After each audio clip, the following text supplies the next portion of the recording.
Israel's northernmost border. A fence separates towns and farms in Israel and the occupied Golan Heights from southern Lebanon, a base for Hezbollah, and from Syria. Both are allies of Iran. In December, Israel staged military exercises in the Golan. It also held emergency drills on how to respond to attacks by missiles and biological weapons. Uzi Rubin is the former head of Israel's missile defense program.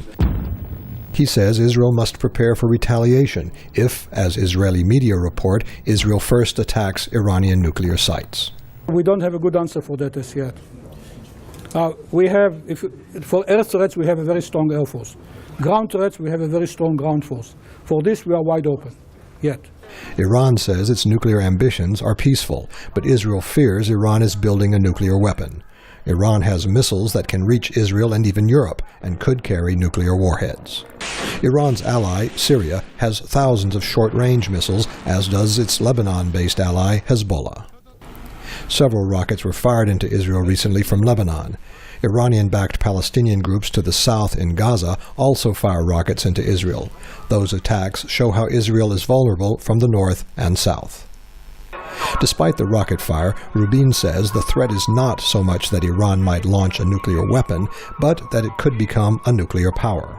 The agenda is domination, regional and more domination. When they have nuclear power, they will have to be treated as a major power, and they'll, I think, leverage that power, not just against Israel, but against the rest of the world, mainly the West.